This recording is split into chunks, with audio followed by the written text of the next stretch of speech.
Bonjour à tous et bienvenue dans cette nouvelle vidéo sur la chaîne Trading Area. Donc ça fait longtemps que j'ai pas posté, donc s'il y a eu les vacances de Noël entre deux.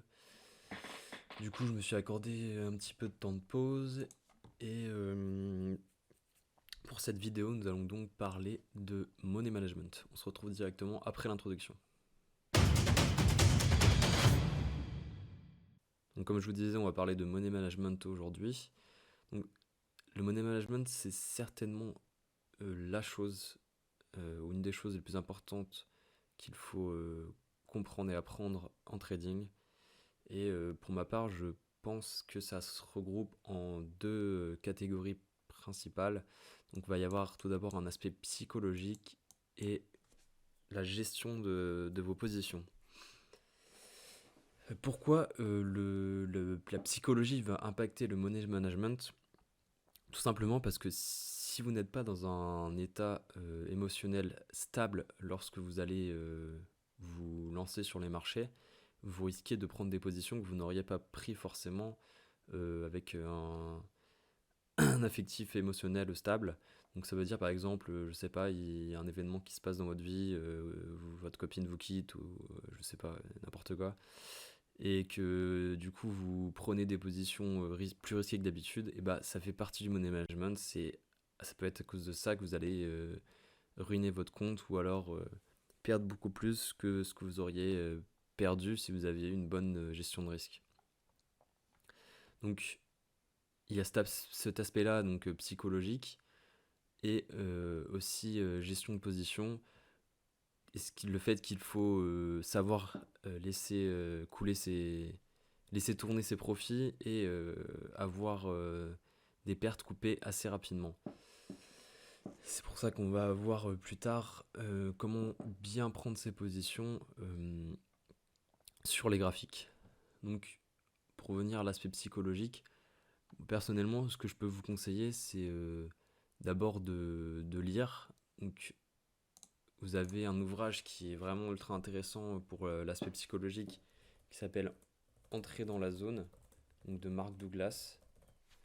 Donc, c'est vraiment un livre que je recommande à n'importe qui veut se lancer dans le trading, puisque ça met en avant tous les aspects importants de la psycho en trading. Et donc vous devriez le lire. Ensuite, niveau sommeil, essayez d'avoir un rythme sain, ne pas vous coucher à n'importe quelle heure, essayez de vous lever assez tôt pour pouvoir prendre vos positions en ayant bien analysé le marché avant les ouvertures, donc c'est-à-dire avant l'Open de Londres à 9h. Donc essayez de vous lever avant et d'avoir un rythme de sommeil sain et de bien manger sainement aussi, ça va de soi. Ensuite, il y a aussi le fait de faire du sport, ça peut aider, donc de courir ou je sais pas si vous faites de la musculation, de l'entretien physique ou autre, peu importe, la fitness. Personnellement, ce que je fais, c'est une séance de méditation, donc le matin, avant de me lancer sur l'ordinateur, je vais faire une séance de méditation, ça va permettre de reset un peu mon mental et d'être prêt psychologiquement à rentrer en position sur le marché. Donc maintenant, on va passer à l'aspect gestion de position, donc directement sur les graphiques. Donc là, on se retrouve sur le gold. Donc faites pas trop attention à les alertes et mes zones. J'ai enlevé aussi les indicateurs, puisque là, ça va pas nous intéresser. C'est plus comment entrer en position. Les indicateurs, on pourra les voir dans une prochaine vidéo. Il faut savoir que personnellement, je fais surtout du scalping. Donc ça va être des prises de position en petite UT jusqu'à entre M1 et M15. Je vais jamais prendre de position en swing ou autre sur des grosses UT. Et du coup, la gestion de risque est d'autant plus importante en scalping, puisque vous prenez beaucoup de positions, et donc il est important de calculer son risque. Ce qu'il faut savoir, c'est sur MetaTrader, si vous utilisez cette plateforme-ci, il y a des indicateurs qui permettent en fait de calculer vos tailles de position. Donc personnellement, j'utilise position de size calculator sur MT4. Vous devriez pouvoir le trouver sur internet. Et en fait, ça vous permet de, imaginons, je prends position en longue, donc ici, et que je vais placer mon SL à peu près dans ces eaux-là. Ce que ça va vous permettre de faire, cet indicateur-là, c'est que vous allez donc mettre le SL de l'indicateur à ce niveau-ci. Vous allez mettre combien de pourcents vous voulez risquer donc, sur l'indicateur, donc par exemple 0,5, 1%. Et ça va donc vous dire quel type de lot vous devez utiliser en fonction de l'actif que vous tradez.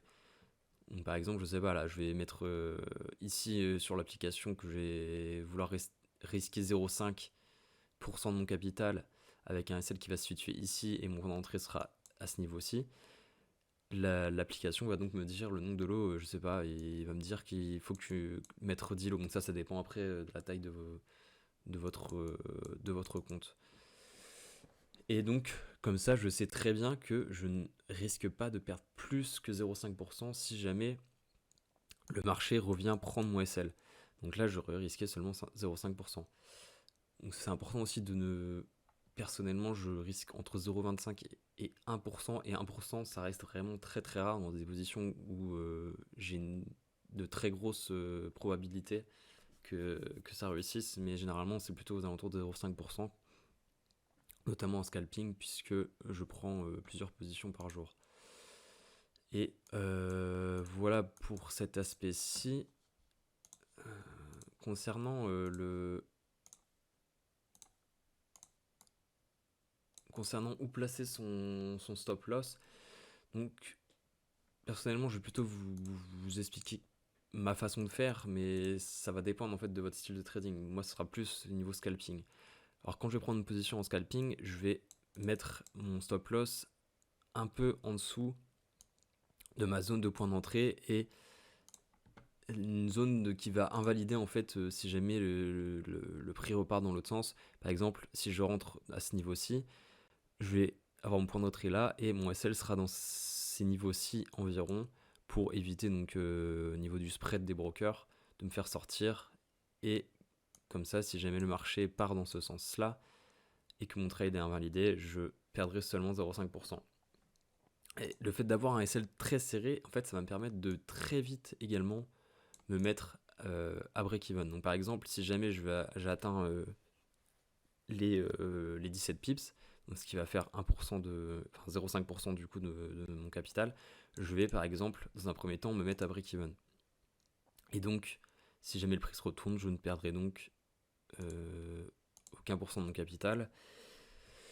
Et je vais donc viser d'autres targets. Donc, qu'est-ce que ça peut être les targets? Donc, ça pourrait être, on verra plus tard, des indicateurs. Donc, par exemple, sur les indices, personnellement, j'utilise beaucoup la VWAP, qui va être en fait une référence au niveau de l'équilibre du prix pour ces indices-là.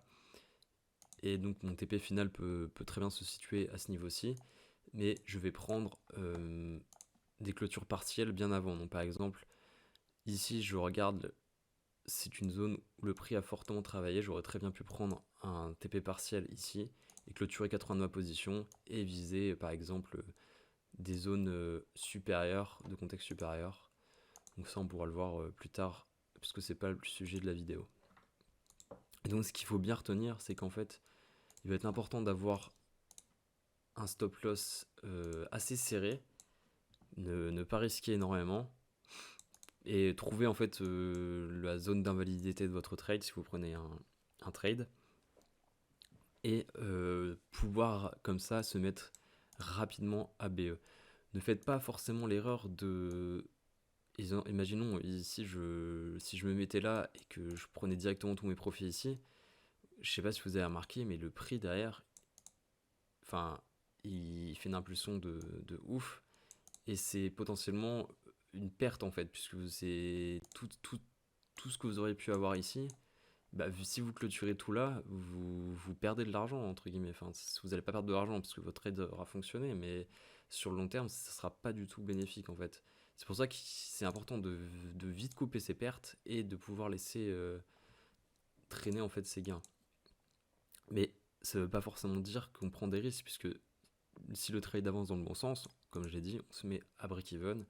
Et dans ce cas-là, en fait, on ne risque rien. Donc, au pire des cas, si notre trade se retourne, bon, c'est pas grave. On finit à break-even et on passe à autre chose.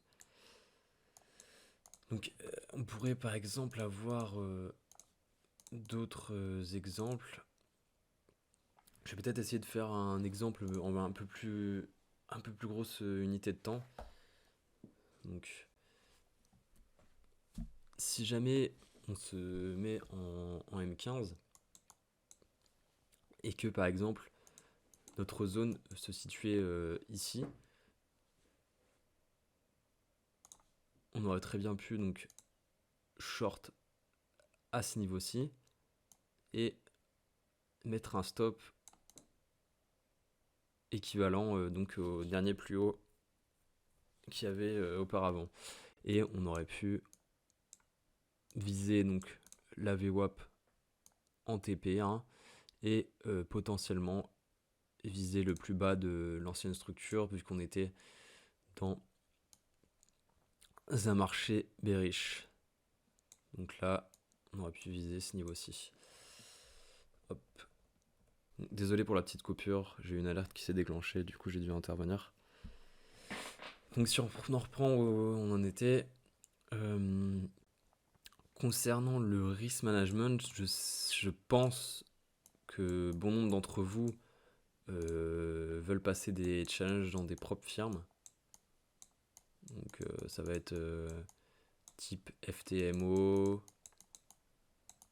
MyForexFund. Donc c'est des propres firmes qui vont vous permettre en fait d'acquérir des plus gros capitaux si vous n'en possédez pas en passant en différents challenges. Et justement lors de ces challenges, il va être important d'avoir une gestion de risque irréprochable. Donc par exemple, si jamais votre compte se trouve en négatif, vous allez potentiellement réduire votre risque et le diviser par 2. Essayer de revenir du coup en positif pour ensuite par la suite pouvoir augmenter progressivement votre risque. Mais essayez surtout de ne pas cramer votre compte en quelques jours. Voilà. Et c'est la fin de cette vidéo. Merci à tous de l'avoir suivi. Donc la prochaine vidéo, j'ai pas encore décidé de ce qu'on parlerait. N'hésitez pas à me donner des idées en commentaire ou même si la vidéo il manque des choses, demandez-les-moi, j'y répondrai directement avec grand plaisir. Donc voilà, on se retrouve pour la prochaine vidéo. À bientôt, ciao.